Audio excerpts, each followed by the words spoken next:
Why would you buy a house when rates are up? That is the big question that I get all the time. And what is going on? I thought rates were supposed to be going down from when the Fed talked in December. Why are they going up? They've actually been up in the last couple weeks. What does that mean for you as a home buyer or a home seller? And what does refinancing really mean? Like, we throw around this word so easily, like, hey, oh yeah, in a couple years you can refi. What does that even mean? So in our time together today, I'm going to answer these questions. I'm Jen Hernandez. I'm a lender for just lots of years, since 1998. I'll save you the math. That's like 28 years. I've helped thousands of people. I love helping homeowners, and I especially love first-time buyers. But we help a lot of people buy and sell. So today on this live, we are going to talk about why you should buy when rates are up. And maybe you shouldn't, but a lot of people should. And we're going to talk about refinancing. We're going to talk about selling, cashing in on your equity, and using that money to pay down debt, and all kinds of cool stuff. So please let me hear your questions. Thanks for joining in today. We're going to be live for a little while, so we're going to have lots of really good questions. I expect lots of questions, actually.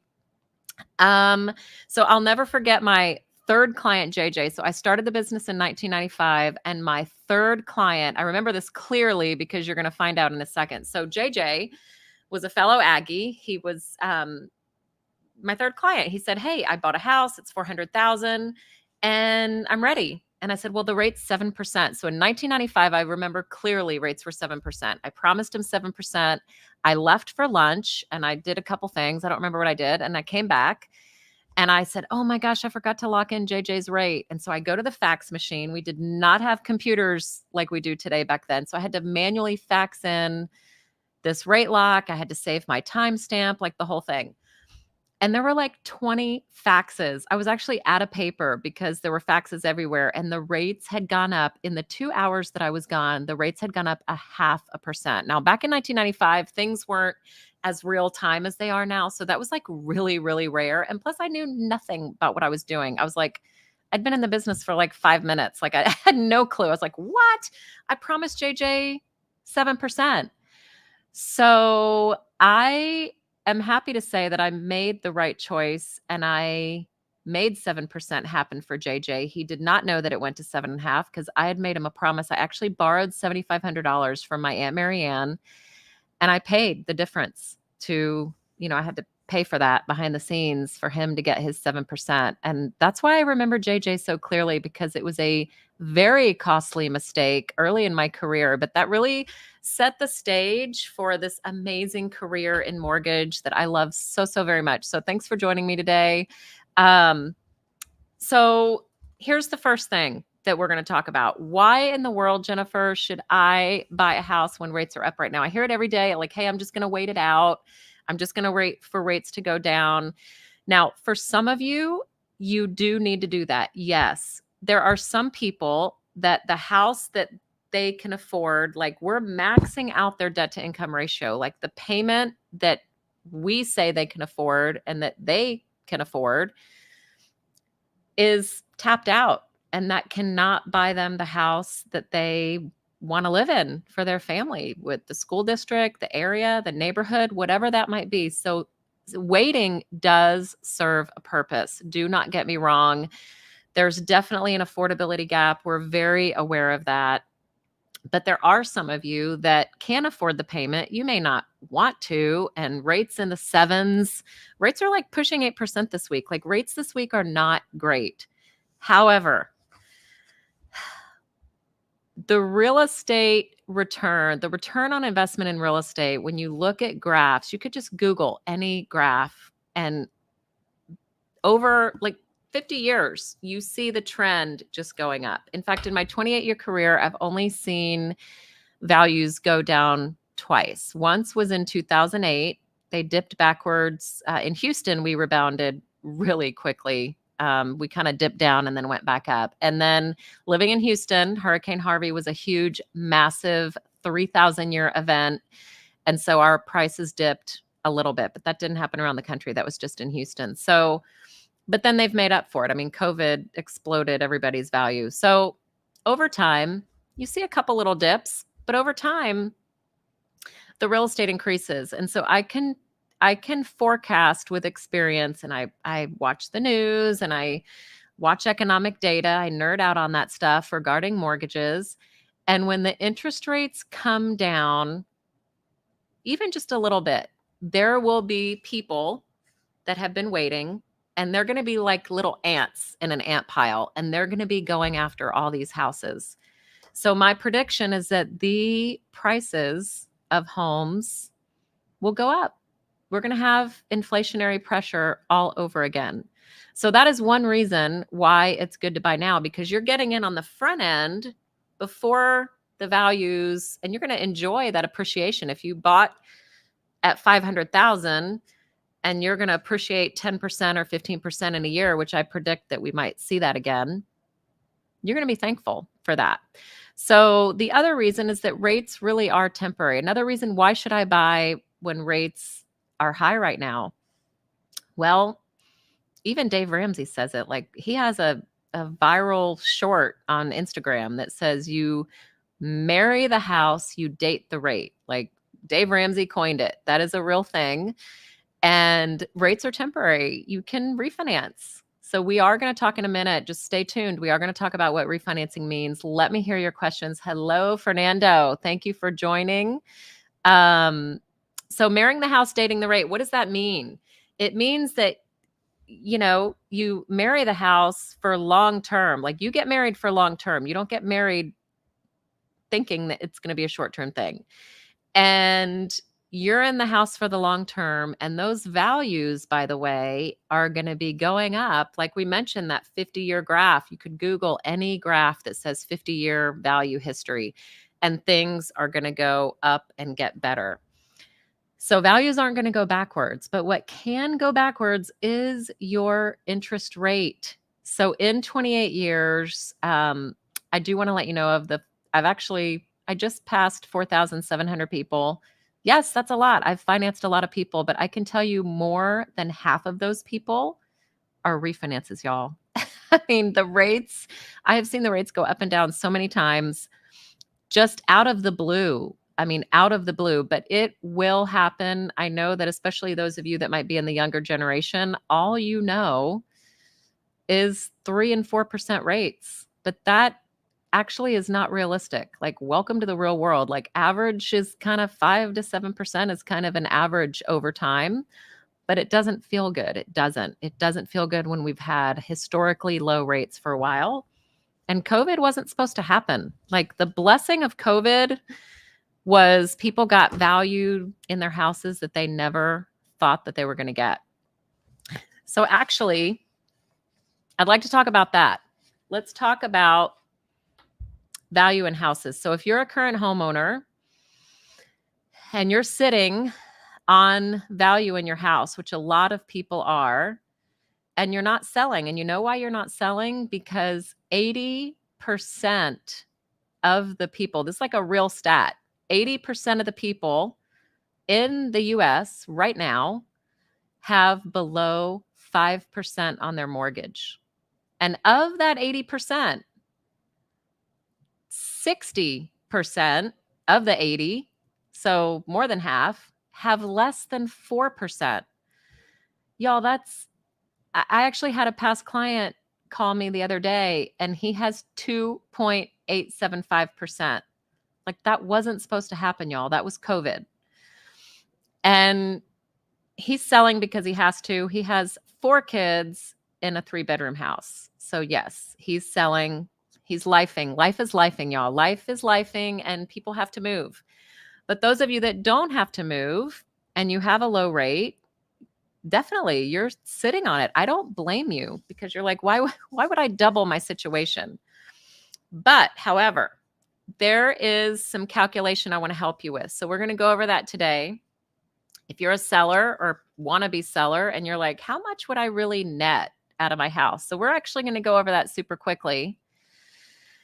So let's just say, thanks to my ladies behind the scenes, Jenny and Priscilla, they're flashing this cool stuff on the screen. So what will you fill your pockets with when you sell your house?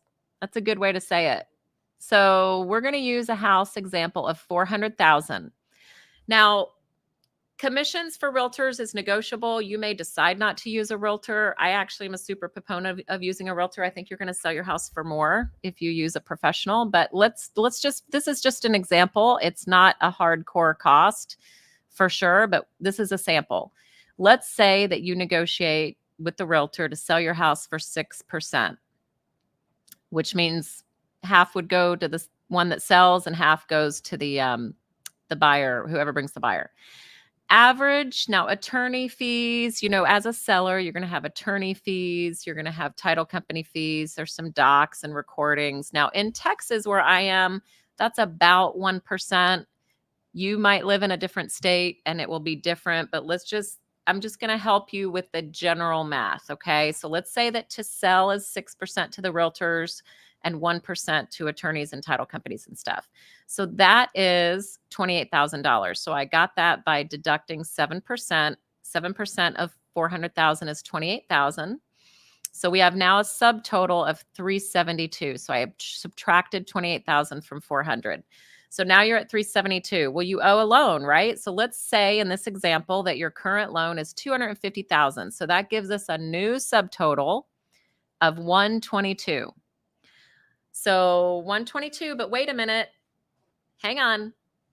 You've got property taxes. So everyone in every state of this country pays property tax. So how much you pay is different. So I'm just using kind of what a Texas property tax might be. Let's just say that your property taxes for, let's just say for half of the year, because one important thing I want to tell you is that you're only responsible. So you need to give a credit to the buyer for your portion of the property tax. So we're going to pause right here for a minute because you're probably like, Jen, I escrow my taxes and insurance. Why would I do that? Well, it's because your mortgage company doesn't have anything to do with the buyer. You're going to get a refund later from your escrow account. So stay with me, guys. Stay with me here for a second. So let's just say that your annual property tax is $8,000. I'm just making this up. And let's say you're selling in June. So half the year is over. So that's where we got the $4,000 of property tax that you need to give to the buyer at the closing in June. Half a year of property tax. Okay. And remember, you'll get a refund from your escrow account if you escrow later in the mail, like 3 weeks after. But it's coming out of your net proceeds now. So if you take your subtotal after your mortgage and the realtor commissions and stuff of the 122, subtract the property taxes, you have 118,000. Now from that, something that people forget and don't think of is if you have something else like a home improvement loan or a home equity loan, or sometimes you might have delinquencies with your HOA, you might have solar panels, you might have water. We common see water softeners that, they'll place a lien, UI, I think it's like a UIL lien or something. They'll place it on your property to where when you sell, that has to be paid off. So if any of this resonates with you and it sounds familiar, that means that this 118 is going to be reduced by something else. If you don't have any of those things, well, then you would take the 118. So that 118,000, again, this is just an example, is money in your pocket. Now, what we're seeing a lot of people doing is they are using part of this to pay off credit card debt. Now, the economy the last couple years, y'all, has been hard.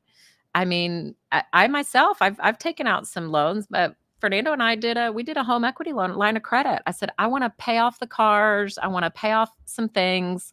I just want to have one payment and I want to get rid of all this other stuff. So other people are doing the same thing. So that being said, what some people are doing is they're taking their net proceeds. Let's say in this example, 118, they might take 30 or 40,000. They're going to pay off credit card debt. So selling, even though the interest rates are higher, I think my point here is credit card debt's like 20 something percent, y'all. Okay. I just want to point that out.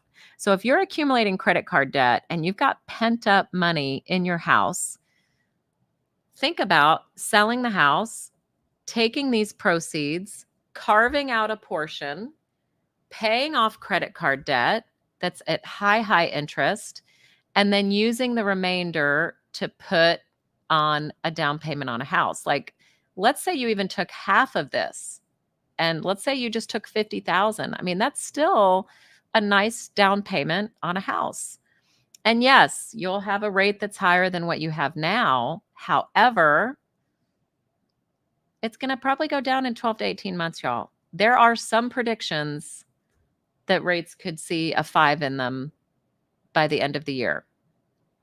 Now, which brings me, let's transition to another topic. So we talked about selling and net and why you should even sell right now when the rates are so high. Well, pay off credit card debt, cash in on that equity, and move. Especially like my client that has 2.75, like he could care less what the rates are. He's like, I have got to move. I've got to change my situation. I've got 4 little children in a very small house. I am going crazy. So we are definitely going to help him do that. So where are rates going this year? Of course, nobody knows. However, predictors are out there. So just to back up for a second, in December, the Fed had a meeting. They meet like 7 or 8 times a year. And in December, they met. And Federal Chairman Powell said, hey, I think we've had rates that are high for a long time. It's probably overkill. And we're going to start decreasing in 2024. They clearly said we're not going to raise anymore, which they have not. But he indicated that there would probably be 3 or more, probably not more, but 3 reductions. Now, that was all the market needed to hear. They were like a bunch of excited teenagers.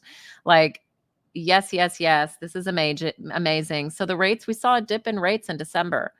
However, fast forward a couple of months, February and March economic numbers have come out.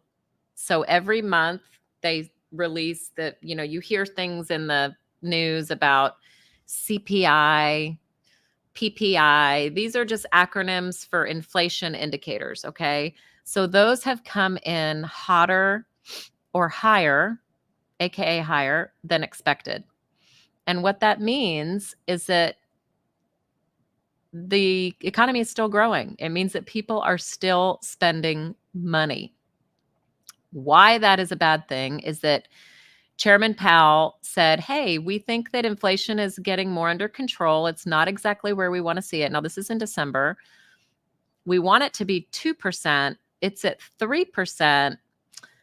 We think that we're just going to roll the dice and we're going to give the banks and consumers, everybody, the relief that they need, which means it's costing less to borrow money, which would trickle down in the economy, which means that companies wouldn't have to pay as much to borrow money, which means they have more money to like hire people, right? Like to expand the economy with job growth. That's what that means. So these economic indicators in February and March have come out, and it's no bueno. It's not good. It's a 0.1 or 0.2% increase, but it's in the wrong direction, y'all. Like they want it to go the other way. And so when that happens, the market freaks out. So just a couple weeks ago at the Fed meeting, or no, not at the Fed meeting, sorry, at the CPI, the CPI is an inflation indicator of goods and things like that. It came in like 0.3 higher than expected, which was a lot. And there was freak out. The market freaked out. The bond market, the stock market, the investors on Wall Street, which is where the mortgage rates sit. The mortgage rates sit over here in the bond market. So if you're following rates or you want to follow mortgage rates, you will look at the 10-year Treasury bond. That most closely resembles the up and down of that, most closely resembles mortgage rates, okay? So when that happened and that number came out, it was evidently clear that the Fed was not going to raise at the next meeting in May. They were like, nope, there's like a 0.1% chance. You might as well say there's a 0% chance. So now we're crossing our fingers and hoping that it might be July. The other thing that's going on is the Fed, I'm sure, now no one has come out and told me this, but this is just Jennifer's intuition, is that the government, the administration, is putting a lot of heat and a lot of pressure on the Fed to lower the rates, because guess what? That's a sign and that's a bragging point that the economy is doing good. And the economy actually is doing good, but lower rates would be a huge hooray for the current administration right in the nick of time for election time. Like this, y'all, this happens every 4 years. Like this is no secret. Everybody who's in office, it's normal. They want to flex their muscles and look as good as possible. I mean, you don't blame them. So it's not happening yet. So they're probably freaking out. But Federal Chairman Powell is digging his heels in the sand because they're not. No, did you know that the Fed is not government owned? They are actually a separate entity. They are not owned. They're an entity. They're influenced by the government, I'm sure, but they're not directly. Like they can do what they want. They're meant to be a separate third party to help keep everybody honest and above board, right? So this is what's going on behind the scenes and why you're not seeing the interest rates go. So will it be in July? I don't know. If it's in September, the Fed doesn't meet every single month. They meet every other month, sometimes 2 months in a row, but so they're going to meet in July, and then I think the next one after that is September. So it's anybody's guess. So when they do lower it, I do expect that rates will have a little bit of a breather. We just hope that they do not go up too much in the meantime. So right now, rates are solidly in the 7s. For some people, they're higher in the high 7s. Yes, you can buy down points. You can buy down interest rate. I don't think that's a great idea because you're going to be refinancing probably in 12 to 18 months. Why pay a bunch of money up front? But that's a combo for another day. But if you have questions about that, actually just DM me if you want to know what that means. So that's what rates are doing right now. Rates are just hovering. They're hovering. They're not fantastic, but we're actually still seeing, at least, in our market in Houston, Texas, where it's very busy, very fluid. And we're actually hearing around the country from realtors and other lenders that we know that they're busy as well. People, life keeps lifing, y'all. People need to make moves and people need to move. So the inventory is low, which means there's lots of demand. There's actually still people that want to move and make a change. And there's not as much inventory because remember, I talked about those sellers that are holding their property. I don't blame them, but also if you're a seller, like we mentioned, that might be sitting on some debt, might need to just clean things out and just clean slate, selling your house and starting over is a good way to do it. And temporarily for a year or so, you'll have a higher rate. But if you can afford the payment, so I started this off by talking about moving right now is not for everybody. For some people, the affordability is just not there. And that is a true statement. But for those of you that can afford the payment, there are some creative things that we can do. There's some things where you could get a seller credit to do what's called a 2-1 buy down, where you lower your rate 2 points the first year and 1 point the second year. That's a thing. But you've got to find a seller that's willing to do that. And right now we're not seeing sellers. Seeing sellers negotiate some closing costs, but not all the time, because there are, at least in the market where I'm in, there are multiple offers for sure. So I'm going to talk about refinancing. I'd love to hear some questions. Those of you watching, I'd love to hear if there's any question you have about anything that we've talked about, like selling, why it's a good time to buy a house, etc. Let me hear it. So we're going to talk about refinancing, and then we're going to talk about down payment assistance. And down payment assistance is not only for first-time buyers, by the way. So you want to hang out for that. So in refinancing, it just means that we're redoing the loan in existence. That's all it means. It means that if your loan is $400,000 we're just going to redo it. It's a brand new loan. We start over. We scrap that old loan. We pay it off. We can roll in closing costs on your loan. So what are closing costs, Jennifer? Now, if you're watching in another state, closing costs are different in different states, okay? That is because title and attorney fees are different.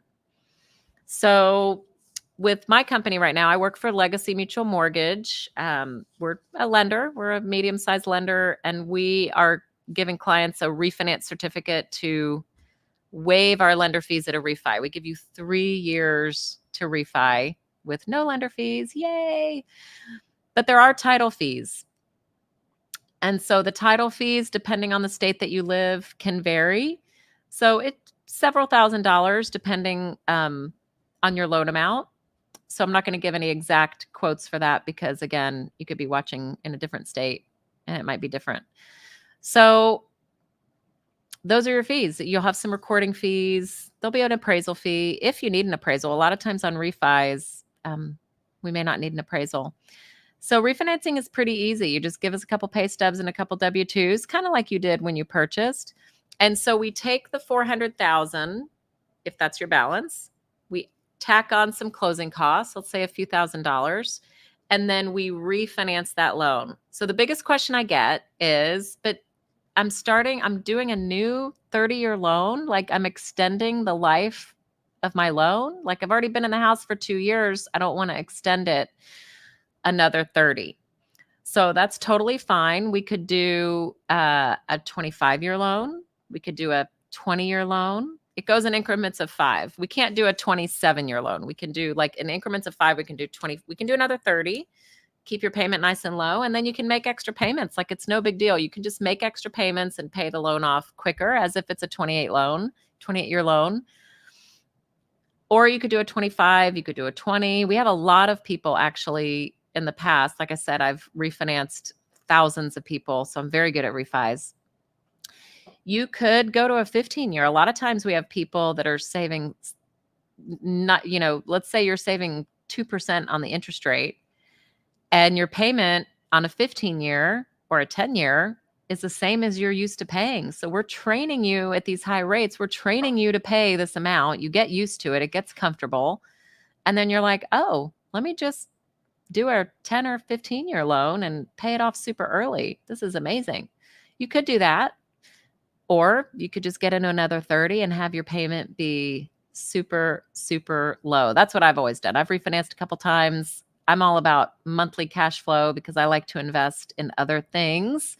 And so I want to keep my cash flow super low. So it just depends what your plans are, depends what you want to do. But refinancing allows you this time to do that. And you can also take money. You might be saving money in somewhere else. You might get a big bonus. You could chunk money towards the mortgage at that time and turn your $400,000 loan into $350,000 or $300,000. So refinancing is a really good time to, let's say, recalibrate everything on your loan. Hey, Greg, thanks for watching. My dad's watching. He says, good job, good info. Thanks, Daddy. Thanks for watching. So refinancing is a cool way to redo your loan. So that's what it is. That's all. It's just easy breezy. So that will happen when rates are lower. I mean, just imagine this. Imagine you have a $400,000 loan and you save 1%. That's $4,000 a year. That's like $350, y'all. That's a lot of money. So you're probably going to be like, yeah, where do I sign? Like, how do I get that? So you only need to save 1%. So that's, if you're in the 7s right now, that's just getting a rate in the 6s. So it'll be fun. There'll be lots of people able to save money when it's time to refi. So the next thing we're going to talk about, let's see. Oh yeah, home price forecasts. This is another reason why you should buy now, even though rates are higher. So appreciation and depreciation. This is a number from February. And these are different big players that forecast. So Goldman Sachs, we all know who they are. MBA's Mortgage Banker Association, Zillow, Fannie Mae and Freddie Mac, that's where the conventional loans sit. NAR, National Association of Realtors. So they all have their own forecasts. They all have their own economists, and they all do their own research, and they all have something different to say about the forecast for the rest of 2024 in appreciation in homes. Now, remember or keep in mind that these numbers are national. In localized markets like Florida and Texas, where we have higher appreciation than those places because more people are moving here. So, but this is a national. So Goldman Sachs is the most generous. MBA and Zillow are kind of a 3.5 to 4.1. So regardless, I don't see any negative numbers here. I don't see any negative numbers. So I don't see a market crash coming. I think that there are foreclosures. Now, you might be saying, yeah, Jen, I'm watching the foreclosure numbers in Texas are higher. Yeah, well, foreclosures are a normal part of any market for sure. And trust me, they're being gobbled up by demand because people are wanting to purchase houses. Right now there are more buyers than there are sellers. And I think that that's going to continue for a while, especially when all those people come out of the woodwork. I compared them to little ants that are all trapped inside, and they're all going to come out when these rates get more affordable. In fact, we do have a graph actually. Jenny, if you could show the graph about the payments. I want to show you all the payments and what just a slight decrease in the interest rate does to your payment, to just mentally what's going to happen to potential home buyers when these rates come down. I want to show you in real numbers what this is going to do to save people money. Sorry, guys, I'm going out of order. My team is like throwing arrows at me behind the scenes. It's going to come up in just a second. But I think like if in a $400,000 house, I think a savings of 2% to go from 7.5% to 5% to 5.5% was like $400 a month. Like there's some people that really, really need that money, y'all. And they need it to be able to buy a more expensive house. They're okay with spending the money per month, but they need that extra money to be able to translate into a higher value of home, because that's where they have determined that they want to live. So I hear you. I hear every day. You might be watching this and you might be one of the ones that's like, I cannot find a house in my budget at all. I'm super frustrated. We love to put people on plans. You can message me. And I would love to give you, some homework. There's some people that, you need homework. You want to buy next year, and buying next year could be a good thing. Yes, for some people that rate decrease is definitely needed. And they also have credit homework. Like I mentioned before, credit card debt is at an all-time high. I don't know the number. I was reading something the other day. Gosh, I don't know the number. I wish I had it memorized, but you don't have to Google very far to know that credit card debt, more people are putting stuff on credit to make ends meet. There's layoffs. There's still layoffs happening. I was talking to a client yesterday that works at a big Fortune 50 company, and he's been ghosting me on text. And he's like, Jen, and I know he wants to buy a house. Like his realtor keeps saying, Jen, where's his pre-approval letter? And I finally talked to him yesterday, and he says, I'm so sorry. My company, this is a Fortune 50 company. We've had layoffs, and all the work from the people that got laid off is now in my lap. It's mine, and I'm slammed. And I'm so sorry that I've been ignoring you. And I said, no problem. We're here when you need us to. But that's what's happening, y'all, is that people are getting laid off, and they're having to, find new jobs, and people are having to put stuff on credit. Like it's a real thing. And so when that happens, they need to kind of hold on and their credit. Did you know that the largest decreaser of points for the mortgage credit score? Now, not all scores that you see are what the mortgage company pulls, okay? Did you know that the mortgage credit score, I call it a mortgage credit score. It's not officially called that, but it's what mortgage companies pull. The 35% of it is from credit card debt. Yes. So if your percent utilization is high, your credit score is low. It's going down. Like it could be like 40, 50 points down. And so you might need credit homework. And so we're good at looking at credit and saying, hey, you need to make these movements so you can be ready when those rates come down. But there's a lot of you that I just pulled a 810 credit score this morning. There's a lot of people that have their credit intact. And yes, because of the intel that I've been showing you on the screen, et cetera, yes, you should by now. So I'll tell you, I've been going on for a long time. So we've talked about a lot of things. We've covered a lot of ground. We've talked about refinancing. So the last thing I'm going to talk about, the bonus that I'm promising you, is down payment assistance. This is another thing. This is the last thing that I'm going to show you. Oh, Jenny, we have the payment chart. Okay. Before we do this about down payment assistance, I want to show you the chart. Oh, it looks weird. There it is. So, okay, if the rate is 7.5 right now, hang on, I had to put my glasses on to see that. Let's say a $440,000 loan amount at 7, and this is just principal and interest, y'all. This doesn't include taxes and insurance. So 7.5%, $3,077. If you save 2%, your payment would be $2,498. Oh my God, that's like $577. Holy cow. That's a lot. And on the reverse side,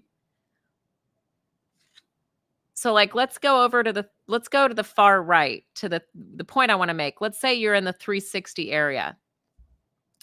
So that's the column on the far right, 360. So let's say that the very top line at 7.5%, your payment is $2,500. Again, this is principal and interest. So line number 1, 7.5%.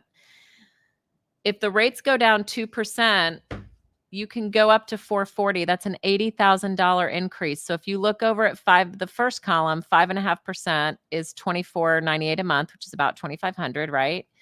So that's pretty much equal. The payment on $440 at 5.5% is equivalent to the payment at 7.5% at $360. So 2% drop in rates gets you about $80,000 equivalent more in house. For some people, y'all, that is huge. That is huge. And that will put people in the area that they need to be to have the right schools for their kids or close to work or so many different things. That is so exciting. And we could be there sooner than you know it. Like when the Fed starts lowering these rates, the stock market, the bond market, they're just all going to be going crazy, is my prediction. So the last thing we're going to talk about is down payment assistance. Thank you, ladies, for bringing that up. So the bonus round is down payment assistance. Now, every state is different. So I want to tell you really quick how down payment assistance works. And I'm going to give you the bonus really actually right now. You don't have to be a first-time buyer always to get assistance. So at least in Texas, there are assistance programs for multiple time buyers. That's a great, great thing. So let's say you sell your house. And in fact, I have a guy doing this right now. I said, let's sell your house. The $50,000 that you're going to net, you are going to pay off debt so you can qualify. He's paying off his car. He's paying off all these other things. And we're using down payment assistance to pay for his down payment. He's going to do an FHA loan with 3.5% down because you can do that and be a second-time buyer. You could also do a conventional loan, by the way, and just do 5% down as a second, third, fourth-time buyer. So we're going to use down payment assistance because all the equity from the sale of his home is going over there. And we're going to use down payment assistance for his down payment.